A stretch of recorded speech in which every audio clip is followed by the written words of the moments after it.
I get a lot of controllers, and only some are worthy of making a video on, and this is one of them. I genuinely think this is the big one. Okay, so join me as we look at this. This is the Elitist S Nintendo Switch Controller from Bigbigwon.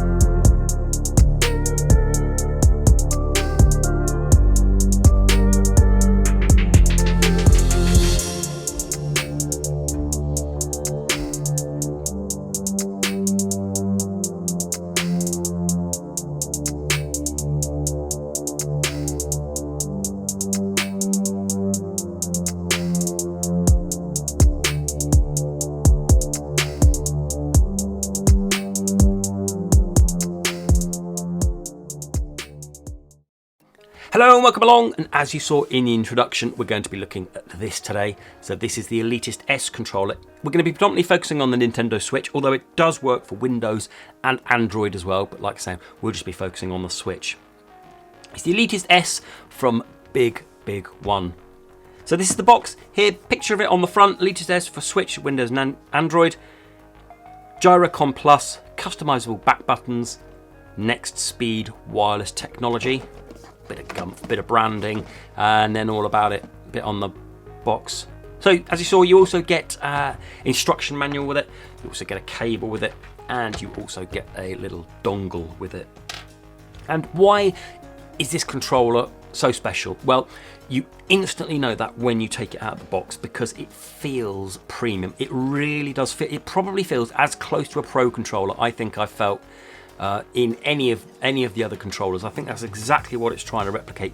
This material is kind of rubbery, plasticky, and it feels fantastic, and it's quite a weighty piece. So it's 225 grams. Put that in perspective, the Pro controller is 250 grams, so it's only a little bit heavier.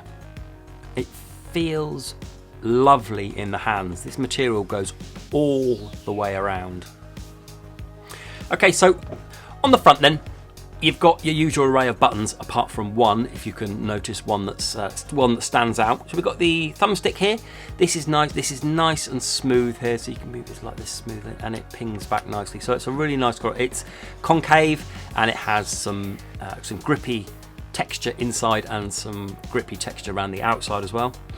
The screenshot, minus and plus, home screen, X, Y, A, and B. Now the X, Y, and B, they feel like regular Pro controller buttons, to be honest. They feel really, really nice. And then the right thumbstick, the D-pad, again, I've said before in the videos, the D-pad is a personal preference, but for me, I was getting on okay with it. Going to do some nice roll rounds, very responsive D-pad. So that's really nice. And there we go, there's the button there that you wouldn't necessarily see. This is the function button, the FN button. If you can see in here as well, you've got X, Y, A, and B. But if you have a system where that has the other way around, you've also got the visual clues of Y, X, B, and A on there. Down the bottom there is 4 LEDs. When it's connecting, they will flash, and that first one is to say that it's connected, and it will go different colours. So if it's connected with a Switch, it will be red. If it's connected with Android, it will be blue, both of them on Bluetooth. If you go for the 2.4, it will go green, or if you go for the wired version, that will be green as well. And those 3 remaining ones are for the power. And flipping over onto the back, Bigbigwon on here on this pad, and this is a paddle. So 2 paddles, one either side. They're customizable. We'll show you that later on. And this bit here, you flick that and it comes out. The only reason I think it comes out, there's a reset button there. I think that's the only reason I can find why that would come off. But there you go. So you've got your 2 programmable buttons there. They're very much reminiscent of the PDP controllers. The PDP controllers have this kind of style. Instead of just like a little button there, it's like the whole pad thing, so you can't really miss it. And on the top we have the triggers, and they're digital. As you can see, it's simply click in with those, and similarly with the other one. There's no travel at all. It is a digital triggers. If you want to pick this up, go and have a look in the links below. I've left links for the UK, Germany, France, Italy, Spain, and the US as well. And you're looking at around £36 to pick this up. And it's well worth it because there's a lot of features involved with this. So it has gyro, it has rumble, and you have 3 levels of rumble, and I'll show you how to change them later. It also has a turbo button, these assignable paddles as well. And the way you charge it is with this. And I'm sorry to say, this is micro USB. This is probably the only negative of this controller. It's such a shame. There must be a reason why it's not USB. I'm not sure why, but they've gone with micro USB.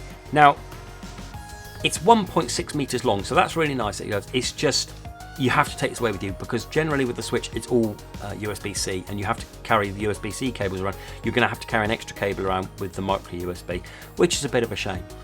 However, on the flip side of that, it takes around 2.5 hours to charge, and this will last around 30 hours of play, which is huge for a third-party controller. That is spankingly good. I'm so impressed with that it lasts so long. So really, when you're going to be charging it up, you're not going to be using this as much as you would. So there's a kind of like a positive thought on why I'm using micro USB over USB-C, which is it's a shame, but hey, you get a nice big battery with it. Okay, so what we're going to do now is we're going to go over some of the features, but before I do that, I want to show you something. I've already paired this with my Switch, dead easy to do, and I wanted to show you this thing that not many third-party controllers have. So let's press the home button there, and we're going to be connecting. There we go, so red connecting, there we go. It's woken up the Switch, okay? Not many third-party controllers do that. Really impressed with this, so you don't need to have to, with a lot of them, you have to turn them on first before you play with it. Not with this. You just simply press home, it starts flashing connect, and it's connected. There we go. Okay, so what we're going to do now is whip over to the Switch, and I'll show you some of the functions for it. I've connected it to my Switch. As you can see, the way you do that is when the first time you go change grip order, and I had to press this sync button on here, or you could just plug it in via USB and it does it automatically, and then you don't need to do it again, and it's just simply, as we showed you, pressing the home button will wake up the Switch, no problems at all. So here we are. We're going to do our usual menus. When we go into the menus, I'm just going to show you a few of the functions. So if I go to controllers and sensors, and I go to test input devices, test controller buttons. So as we've got here, we've got the buttons all set up. What I want to do now is I want to change this paddle here to be the Y button. And the way you do that is this function button. Now I'm going to press it with my nail because you have to see the light that lights up. If I press that and then I hold down this paddle here, so press that and hold down the paddle, you'll see it light up. There we go, and it vibrates as well. And I want that paddle to be Y, so I press Y, and then that paddle, it flashes. And then if I test the controller button and I press this paddle, as you can see, that's the Y button. So B and then Y. Exactly same process for getting that one. But also there's another feature as well, which is quite exciting. So again, we're going to be using this paddle here. If I hold down this button and the paddle, it vibrates and it flashes. Now I can do a sequence of any buttons I want. So it's in kind of like learning mode. Let's do X, Y, X, Y, A, B, A, B, Y, Y, Y, Y, Y, A, A, X, X, X, X, A, A, A, B, B, B. Okay? For example. Then I want to assign it to that one. So just press that. It flashes to tell you that it's remembered it. Then if I go back into this menu here, and I'm going to press this one, so I press this, it does that. Okay, so you can have macros set up on these as well. Again, similarly to this one, it's exactly the same as this one. So if there's a macro you want to, what I'm going to do is I'm just going to change this. I'm going to put this back. So hold that one and hold the paddle down till it vibrates and flashes, and I'm going to have that on A. Okay, so A button. And then just to double check, test controller buttons, A. So there we go, we've got it on the A. Also, you can change your rumble as well, and you do that by holding down the function button, the FM button, and pressing right on the D-pad. So if I press right, there's 3 levels, there's low, medium, and high.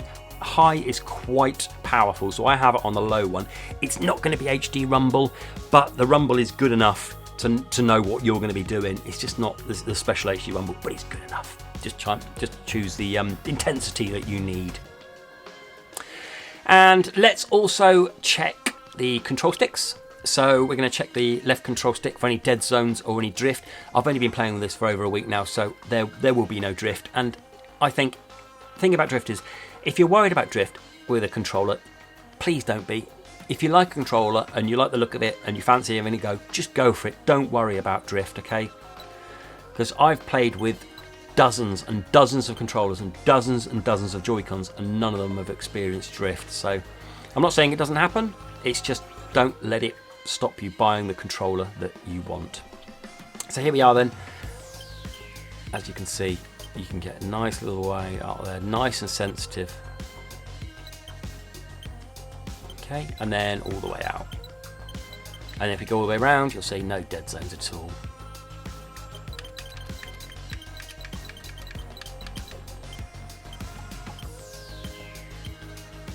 Really good. And then if we do the right stick, all the way around, no dead zones, no drift. Nice and sensitive. We can get halfway out, and then all the way out.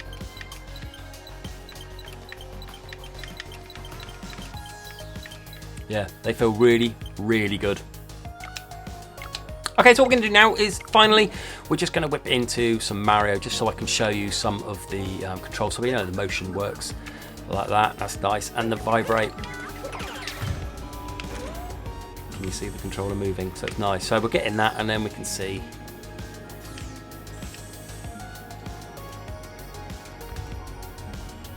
If I've got it on fast vibrate now, so I like the heavy vibrate. Okay.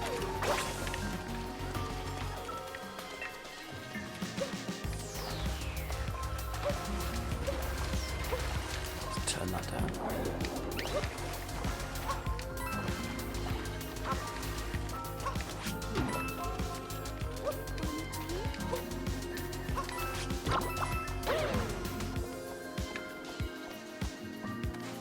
So this is a fantastic controller. I think it feels like a brilliant controller. I'm really pleased with it. My only issue is the micro USB, but like I was saying before, you can get 30 hours of play out of it, which is phenomenal for a third-party controller. I think that's absolutely brilliant, and I'm really pleased with it. So like I said, if you go and have a look down the links below, you can pick this up for around £36. I'll leave links for UK, Germany, France, Italy, Spain, and the USA. Go and have a look at them. Think about picking this up because this is a brilliant controller. Okay, if you've got any questions, do let me know down in the links below. I'll happily answer them for you. And what are your thoughts on this one, the Bigbigwon one? What do you think? Okay, so I've been Console and Tech Accessories, and until the next video. Bye-bye.